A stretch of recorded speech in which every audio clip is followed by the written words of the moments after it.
Boa noite! Olá, queridíssimos irmãos e irmãs.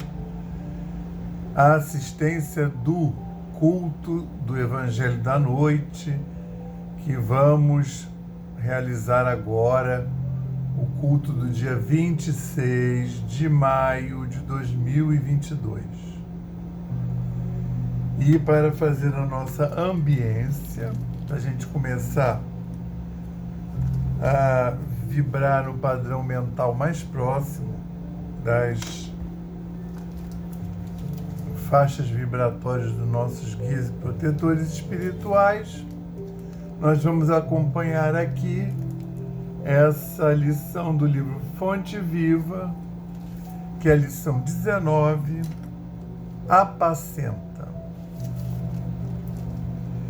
Apacenta minhas ovelhas.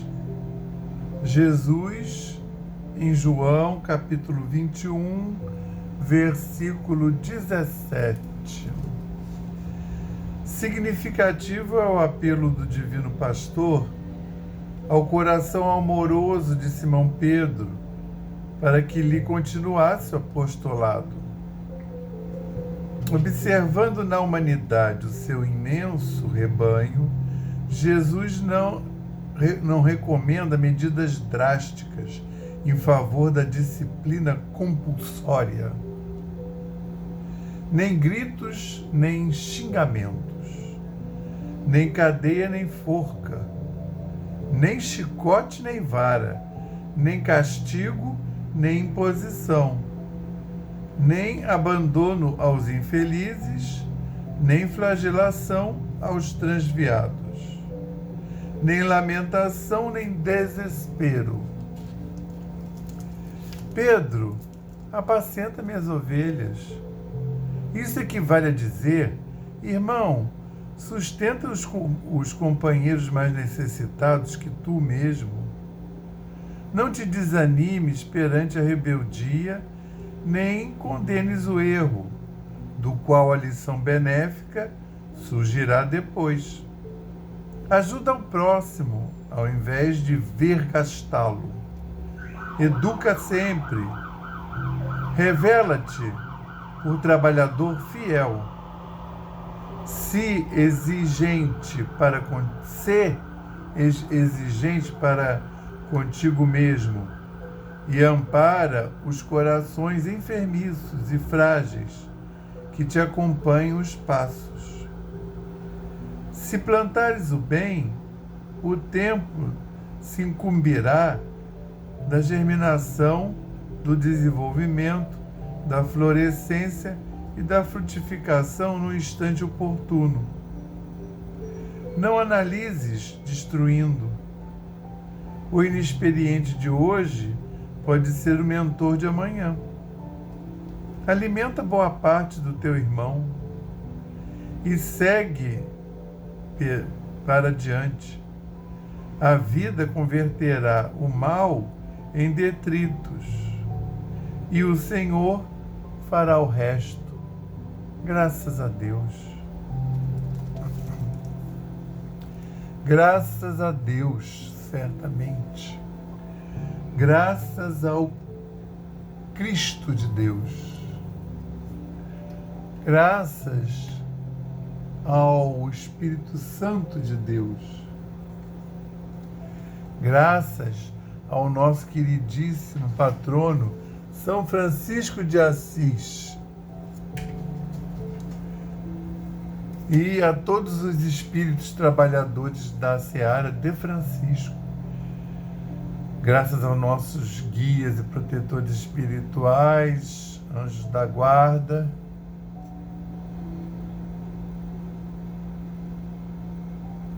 todos aqueles espíritos simpáticos que nos auxiliam no dia a dia, a egrégora da Aliança da Fraternidade e do Evangelho da Noite. Senhor, queremos primeiramente agradecer toda a semana que recebemos, desde o último culto, agradecer todo o envolvimento, todo o amparo, toda a proteção, toda a inspiração. Estamos aqui aos teus pés mais uma vez, para rogar a tua presença durante esses minutos de culto, que possamos desfrutar da presença das equipes espirituais em nossos lares físicos e espirituais, em nossos corpos, de forma que possamos nos aproximar dessa sintonia com as faixas de vibração mais altas. Senhor Jesus, que durante essa visita possamos ter os nossos lares sanitizados, reenergizados e reharmonizados. Senhor, ilumina o nosso estudo, a nossa compreensão e dá-nos a permissão, mais uma vez, para iniciarmos esse culto do Evangelho da noite de hoje, dizendo o lema da Casa da Aliança da Fraternidade, paz e fraternidade, e o lema de São Francisco de Assis, paz e bem, graças a Deus. Hoje nós vamos dar continuidade ao imenso capítulo 6, continua no capítulo 6, que é longo, né? E hoje nós vamos ver os versículos de 47 a 52, que Pastorino nomeou como Jesus anda sobre a água. É uma passagem que todo mundo conhece, mas é uma passagem também pouco explorada, porque, como a gente vai ver agora na leitura, quando tem fenômeno, o povo para no fenômeno. Ih, Jesus andou em cima das águas, Tá, e daí? Ele andou em cima da água. Quando ele parou de andar em cima da água, a humanidade estava igual do que no momento que ele começou a andar em cima da água, né? E aí, assim, como a gente sabe que Jesus, durante esses 3 anos que durou o apostolado dele, não teve nada que ele fizesse que tenha sido assim, ele estava ali, né, de bobeira e resolveu andar em cima da água. Nada, né, é dessa forma em evangelho nenhum. Aliás, nem na Bíblia toda, nem nos outros livros. Então, olha que interessante, só Lucas não narra. É Mateus, Marcos e João. Vocês já devem ter notado que eu começo a fazer o Evangelho, principalmente quando chega na hora de ler, e eu tenho essas crises de bocejo que eu não sei exatamente o que significa. Mas significa, porque não é sono, não estou com sono. É alguma coisa energética. E aí Marcos narra assim: à tardinha, achava-se o barco no meio do mar, e ele, sozinho em terra, ele com E maiúsculo, porque é Jesus, e viu-os embaraçados em remar, porque o vento lhes era contrário. E pela 4ª vigília da noite, foi ter com eles, andando sobre o mar, e queria passar-lhes adiante. Vendo-o eles, porém, a andar sobre o mar, pensaram que era um fantasma e gritaram, porque todos o viram e ficaram atemorizados. Mas no mesmo instante, falando com eles, disse: tendes coragem, sou eu, não temais. E veio a eles no barco e cessou o vento. E eles se encheram de grande pasmo, pois não haviam compreendido a demonstração dos pães. Ao contrário, o coração deles estava endurecido. É o tipo da narrativa que não ocorre a ninguém, né? Principalmente esses versículos finais. Isso é Marcos. Mateus, ele dá uma destrinchada. Aí fala na quarta vigília. O início é parecido. Está na quarta vigília. Quarta de vigília é o dia dos judeus começa às 18 horas. 18 horas, né? É claro, né? No inverno vai começar antes e no verão vai começar depois das 18. 18 é um número que mesmo quando você tinha o relógio de sol, que é aquela trave que você marca a hora pela projeção da sombra daquela haste que põe no meio do círculo, né? Então ali você tem a hora mais ou menos, porque também vai variar, inclusive o sol varia de posicionamento durante o ano. E vai variar o tempo do... Então era uma marcação assim, né? Mais ou menos. A quarta vigília, cada vigília era de 3 em 3 horas, entendeu? Então a primeira era de 18 horas, tá? De 18 horas às 21 horas, a segunda de 21 horas a 24 horas, a terceira de 24 horas até as 3 da manhã e a quarta vigília de 3 da manhã até as 6.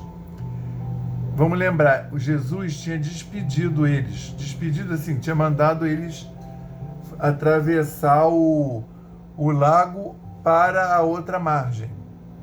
E ele subiu lá no montículo e foi orar, fazer a conexão com Deus, né? Tendo em vista que naquele momento ele era a antena planetária de conexão com Deus e ele que sediava todos os eventos de transmutação vibracional. E aí ele foi lá fazer essa oração, que no caso dele, não necessariamente é uma oração igual a nossa, igual a essa que eu fiz agora na abertura do Evangelho.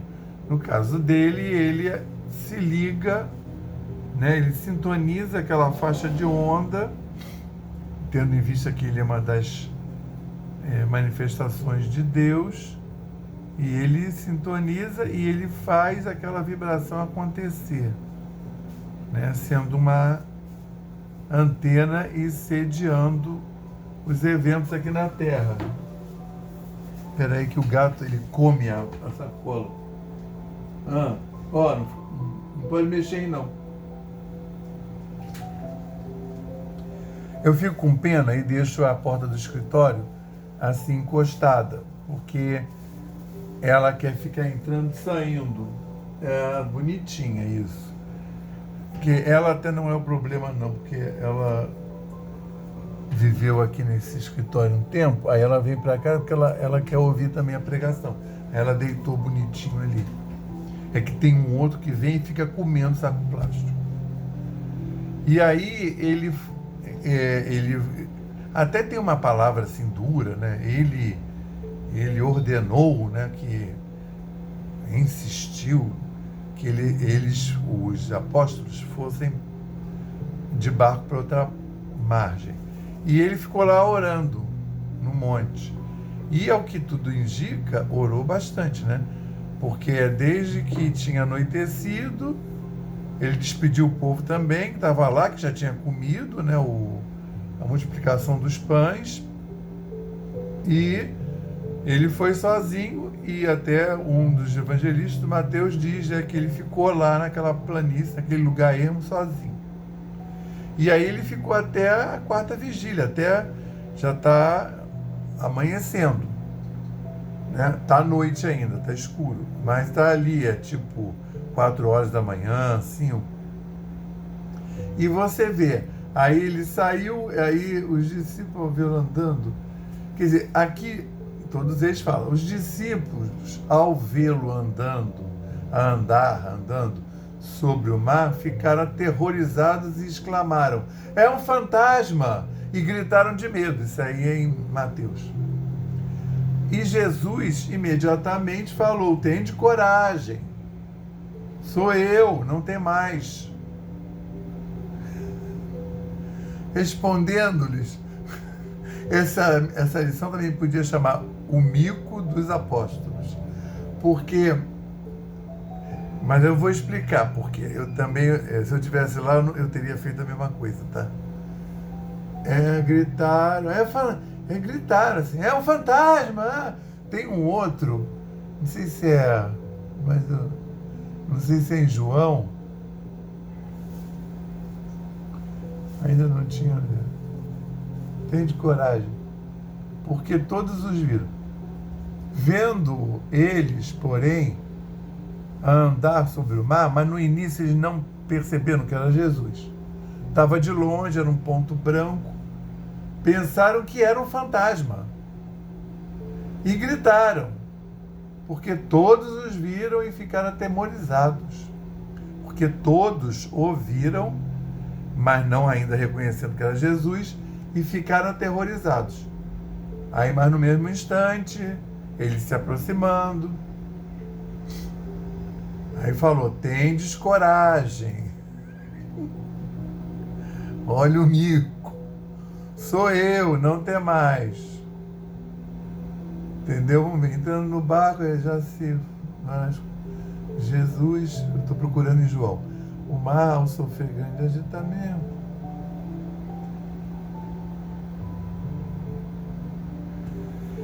Então,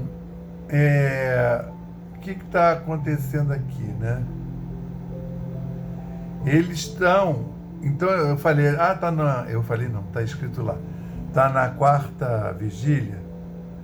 Aí a gente vai pensar, mas meu Deus do céu, ele despediu os caras? Despediu assim, vai andando na frente que eu vou depois.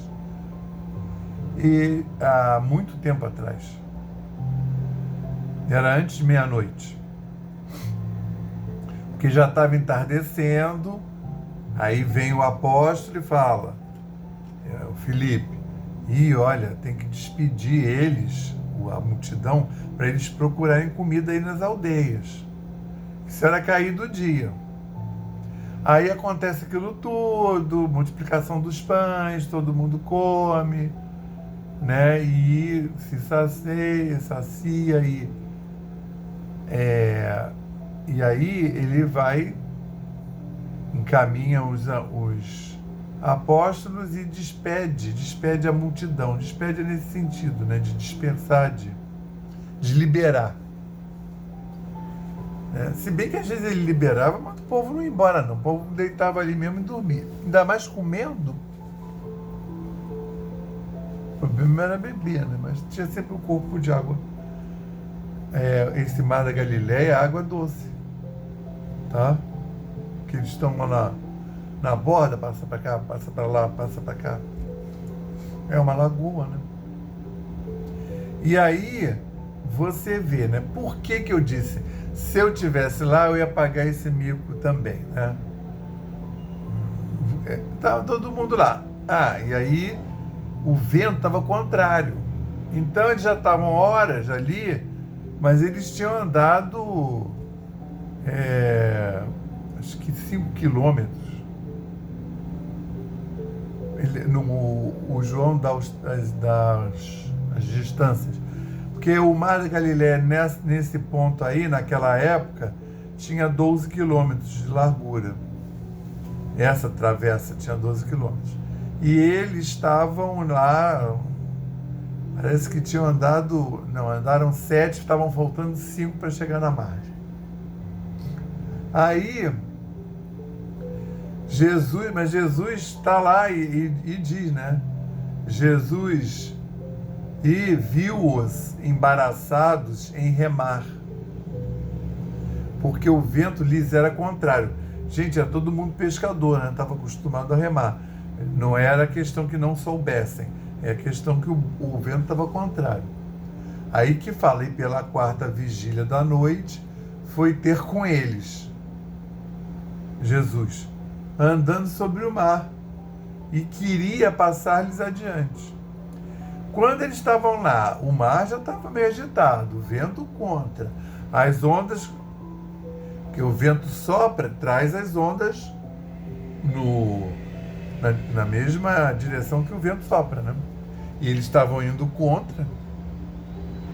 Aí eles já estavam lá cansados. Não tinha, ao contrário da outra vez, que era tão forte que eles acharam que eles iam naufragar, que Jesus estava lá dormindo. Dessa vez, não, era um vento forte, estava contra, estava difícil, mas não era questão, o medo não era de naufragar. De repente, eles veem um ponto de luz lá, né, uma forma meio humana, se aproximando. Que você vê, isso é 2000 anos, né? 2020 anos atrás. Você imagina, aí passa esses anos todos, como é que é a imagem do fantasma para a gente? Não é como se fosse uma pessoa com um lençol em cima? Quer dizer, estou falando para a gente, eu nunca vi não, tá? Mas é o que tem nos filmes, na literatura, na TV, o fantasma. Por quê? Porque quando o espírito é de luz, pois é, então a gente aprendeu isso ao longo dos anos, né? Quando o espírito é de luz, às vezes você não define a cara dele, você não sabe exatamente quem é. Muitos médios relatam que sabem, mas não porque identificaram a figura.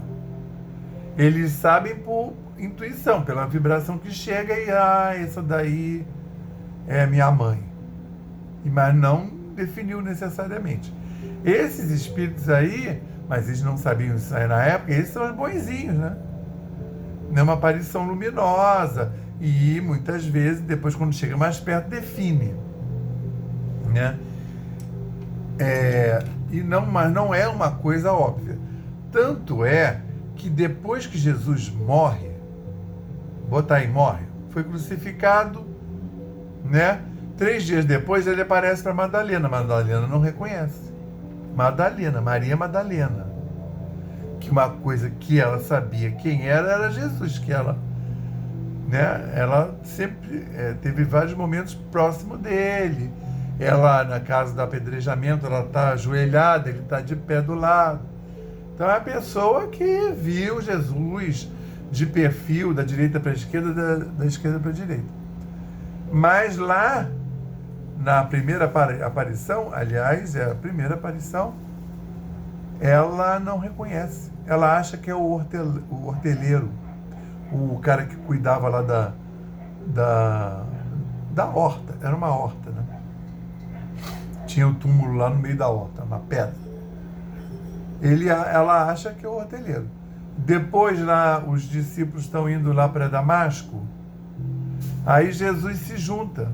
Aí começa a conversar com eles, pergunta, mas por que vocês estão tão tristes, desanimados? Mas você não soube da crucificação, do Cristo, do Jesus. Eles contando para Jesus. Aí eles andam até Damasco. Eles só vão reconhecer que é Jesus quando Jesus reparte o pão pela ação. E na beira da praia, lá é a Praia do Lago. Na beira da praia, quando eles estão lá pescando, Jesus já falecido, isso é uma passagem que tem, acho que só em João, e Jesus está na areia, eles estão voltando da pesca, e foi péssima, não conseguiram pescar nada, e ele pede uma comida. Aí eles falam, não temos e tudo. Aí ele fala assim, joga a rede aí do lado direito. Quando ele fala, só João reconhece. João, os apóstolos. Só João reconhece. Entende por quê? Então você vê o preceito, né, espírita, as explicações, elas você encontra até no texto mais que sacramentado que todas as religiões todas as religiões crísticas, né? Todos os cristãos seguem. Tá aí. Nem os espíritos prestam muita atenção nessas coisas. Aí o que o João, nessa última que eu estou citando, eles estão no barco ainda, João fala, Pedro, é o Senhor. Aí Pedro está lá nu, né? Lá faz calor, dependendo da época do ano, também faz calor de noite. Aí Pedro está lá, que nem uma lagartixa, né? Nu, todo. Aí Pedro é tomado de sopetão, aí veste rapidamente a túnica e se joga no mar, se joga na água, provavelmente para ajudar a puxar a rede, que está cheia de peixe, e também quando vai chegando próximo da praia, você não, os pescadores, nem eu nem você, porque não somos pescadores, né? A não ser que algum pescador vai ouvir esse estudo. Já vai ajudando a empurrar o barco. Porque depois até diz que teve até uma dificuldade de puxar a rede, porque a rede estava muito cheia de peixe. Então, você vê que não vê. Aí eles viram aquele ponto, aí vem a outra informação que nem sempre está clara para a gente. Naquela época, não tinha comunicação entre os dois mundos. Entende? Essa história de aparecer um espírito era fria, era coisa ruim. Eles não tinham esse conceito, que aí mesmo diz, uma luz branca, luminosa, uma aparição luminosa. Isso é espírita que tem essa ideia hoje em dia. E outros também, né? Porque naquela época, assim, tinha um profeta, né, alguém que recebia as coisas de Deus, que era o interlocutor, né? E pronto. Mas ninguém via Deus, mas ninguém ouvia Deus. Era através lá daqueles profetas do Antigo Testamento. Então, Jesus está trazendo esse novo conceito, né? Só Maria, né? Que ela já era iluminada, já era um ser iluminado. Maria, com 13 anos, o anjo aparece e ela fica ali plácida, sozinha com o anjo. Oi, o anjo faz a saudação, né? Só faltou lá oferecer um café para o anjo, né? E aí ele fala aquela coisa do outro mundo, né? Porque, né, nunca ninguém na história dessa humanidade tinha acontecido. Você está inseminada aí com o Senhor. Ela fala, seja feita a sua vontade. Completamente sintonizada, completamente à disposição, né? E não ficou com medo do anjo, tinha 13 anos. Até antes, né? Que ela estava nos esponsais. Então, o resto todo, apareceu uma manifestação, sai correndo. No caso lá do Paulo, quando recebe os guardas, que o exército estava com ele, viu uma luz, mas é de dia, né? Olha, aquelas regras, o ectoplasma queima a luz do sol, depende. Os caras viram de dia, não entenderam a voz, só o Paulo que entende. Parece que eles ouviram como se fosse um trovão ao longe. Então eles viram. Entende esse negócio da manifestação? Nossa Senhora de Fátima, na última aparição, ela diz, tá bom, faz quando aquilo rolou meses, as crianças foram vilipendiadas, né? Tudo de ruim. Aí, então, dá um sinal. Então, agora, na última vez que ela aparece, no último 13 de junho, julho, agosto, setembro. Acho que é de setembro. É 13 de setembro. Em agosto ela não aparece dia 13, não. Aí já está aquilo, já se propagou, já tem lá milhares de pessoas esperando por Nossa Senhora. Aí o que foi descrito? É chamado o milagre do sol. Que descrição das milhares de pessoas que estavam lá na época, era como se o sol tivesse se aproximado da Terra, que é o que o Paulo vê no caminho. Os o Paulo não vê o Cristo também não, tá? Ele pergunta, quem é esse Senhor? Ele já está convertido. Quando ele cai, ele já sabe que é o Senhor, mas não porque ele viu. Ele vê a luz, o esplendor. E o povo que estava lá para trás dele, né, viu a luz, os guardas. Né? Tem outras passagens desse negócio que a pessoa vê e os descrentes descreveram, teve um fenômeno, olha só, os jornalistas descreveram, teve um fenômeno climático. Então é assim, né? Acredita se quiser. Aí, então a questão da luz aí, eles viram e acharam, meu Deus do céu, a gente já está no meio do mar, contra o vento, não está chegando na borda, ainda vem fantasma. Diz que teve uma gritaria lá, ficaram desesperados, né? Gritaram, né? E aí vem a passagem de fé que não está no Mateus, tá? Não está em Marcos, está em Mateus. Aí, respondendo, lhe disse, que o Jesus fala, tende coragem, né? Aí o Pedro já, se és tu, Senhor, ordena que eu vá a ti por cima das águas. Também quero andar na água. Gostei desse brinquedo. Aí ele disse, vem. Isso é lindo, né? O Cristo vai dizer não. O Cristo está sempre ali. Já ordena que eu vá. Vem. Entende? Assim, para o Cristo, o Cristo está ali disponível, ele já se apresentou. Vem. O óbice nunca é do Cristo, nunca é do Avatar. E saindo Pedro do barco, andou sobre as águas para ir ter com Jesus. Ele andou. Quando, porém, sentiu o vento forte, teve medo.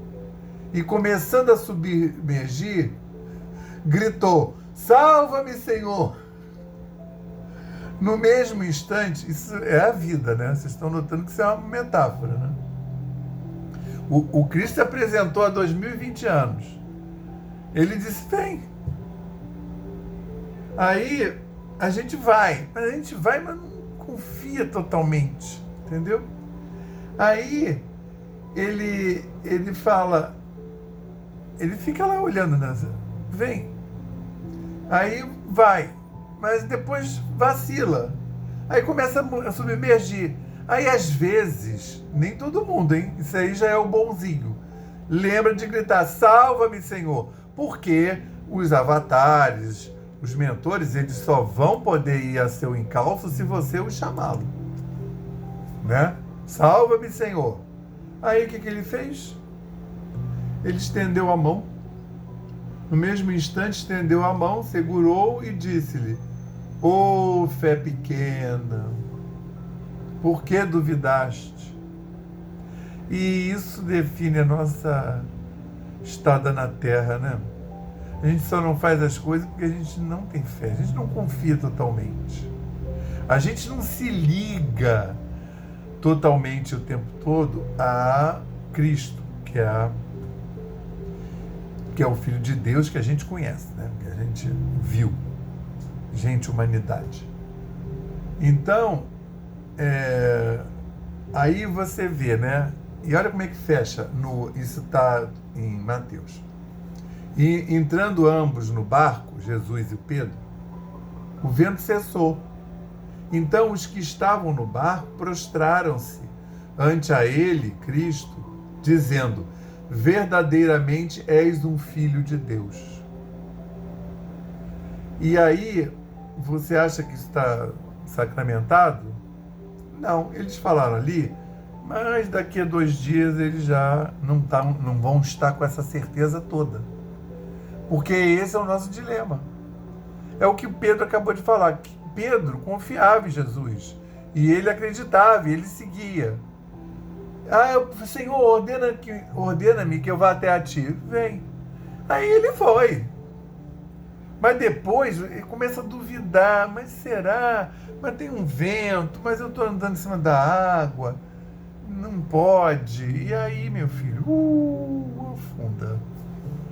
Afunda, mas não morre afogado, porque grita: salva-me, Senhor! E o Senhor aparece, estende a mão e puxa ele. Né? E no outro, aqui em Marcos, tem uma outra informação. E veio a eles no barco, né, e cessou o vento, e eles se encheram de grande pasmo, pois não haviam compreendido a demonstração dos pães. Ao contrário, o coração deles estava endurecido. Ou seja, eles não assimilaram nem o pão, a demonstração dos pães, que aconteceu algumas horas antes. Foi no... realmente é demais para eles, né? Eu não seria diferente, não. A multiplicação dos pães foi há horas atrás. Foi no final do dia. Tem nem 12 horas que ele multiplicou os pães. Eles ainda estão digerindo isso. E aí ainda vem essa. E aí deixa os bichinhos atordoados. Porque, sabe o que acontece? Eles ficam atordoados. Eles não sabem o que é a religião, o que não é, entendeu? Eles vão tender a pensar que a religião são essas manifestações. E que eles vão ter que fazer também. Entendeu? Já pensou se ele me cobra isso daqui a 3 horas? Eu não vou saber fazer. Entende a posição deles? Eu fico achando graça porque quando você estuda isso a vida inteira, é tudo muito sacralizado, é tudo muito divino, todo mundo é santo. E não é, cara. Se você ler lá, várias. Se for Lucas, então, que gosta de botar uma agulhada, Lucas gosta de fazer. Ele tem muito bom humor. Você vê que ele põe. Aqui até Marcos, né? Que botou, olha, teve uma gritaria, né, dentro do barco, né? Com medo do fantasma. Porque não tinha esse conceito. Uma entidade de luz, né? E Jesus estava vivo, né? Jesus estava encarnado. Então piorou para a compreensão. Acho que nem espírita estão discutindo o corpo fluídico até hoje, né? Essa passagem aí é uma dessas que o povo gosta de pegar, inclusive católico, as outras denominações, para discutir esse papo do corpo fluídico de Jesus. Não tem só dentro do espiritismo, não, tem dentro das outras denominações também. Então vamos passar para nosso passe, nos colocarmos de maneira bem relaxada, chamarmos os nossos guias e protetores espirituais e vamos receber, nos colocar, né, receptivos a essas vibrações do alto. Elevemos mais uma vez os nossos pensamentos ao Pai e confiemos. Nós pedimos ao Cristo para que possam os nossos amigos espirituais, juntamente com os protetores de cada um aqui presente, realizar através deste passe fluídico terápico o tratamento particularizado de acordo com as necessidades que cada um apresenta. Que seja suavemente depositado em nosso corpo, fluídico, mental e físico, o remédio advindo das camadas superiores da vida, tão bem preparados por corações amorosos para nos atender. Rogamos ainda que os benefícios deste passe se estendam aos nossos lares, envolvendo de forma carinhosa nossos familiares, parentes e amigos, proporcionando-lhes igualmente tratamento eficaz. Intimamente pedimos forças para desenvolver em nós coragem, discernimento, paciência e bom ânimo em nossa lida diária. Nos colocamos agora na posição de receptores abertos à boa influência do alto, alentando a nossa consciência de que somos seres oriundos e viventes no universo de Deus. Agradecemos a nossa coexistência com o nosso próximo e a atual reencarnação que nos colocou em contato com os elementos indispensáveis às nossas necessidades de evolução, rogando inspiração para que possamos aproveitar a oportunidade da mesma para exercitar o perdão e a busca sincera pela harmonização íntima, sem deixar de atender aos reclames da lei de progresso e evolução. Finalmente pedimos equilíbrio moral e emocional, inspiração nos padrões do Evangelho, para que possamos solucionar com os nossos esforços os problemas que nos envolvem. Resignação positiva sem estagnação. Compreensão para agir com amor, ação, sem ser subserviente. Proteção. Forças para manter a vigilância. E disposição para realizar a nossa reforma maior, graças a Deus. Graças ao Cristo de Deus, graças ao Espírito Santo de Deus, graças ao nosso patrono São Francisco de Assis, à egrégora das nossas casas, ao egrégora do Evangelho da Noite. Graças a toda a espiritualidade que sempre nos assiste, nossos guias e protetores espirituais e anjos da guarda. Jesus, ao final de mais esse culto, queremos agradecer abundantemente tudo que recebemos, Jesus, de tuas mãos dadivosas. Agradecer a frequência dos nossos queridos guias e protetores espirituais em nosso lar, que puderam realizar uma tarefa maravilhosa no nosso lar, como se fosse um culto no lar, só que mais poderoso, ampliado, e que consegue se espraiar e ter um alcance maior para todos aqueles que dividem a senda conosco e que estão no raio de ação desse culto e que vão receber de acordo com as suas merecimentos e necessidades. Da mesma forma, queríamos, Senhor, jogar essa luz maravilhosa para todo o mundo, todo o planeta Terra, para toda a humanidade encarnada e desencarnada e para todos os líderes mundiais, Senhor. Né? Todos os espíritos que estão nesse momento de prova, né, e expiação, liderando etnias, países, cidades, estados, religiões, né? Que todos sejam abundantemente envolvidos, inspirados e abençoados e protegidos. Dessa forma, Senhor Jesus Cristo, queremos te pedir a permissão para dar por encerrado o Evangelho da noite de hoje, dizendo o lema da nossa casa, paz e fraternidade, e dizendo o lema de Francisco, paz e bem. Graças ao bom Deus, que tenhamos todos uma excelente semana, envolvidos na paz do Cristo. Até a próxima quinta.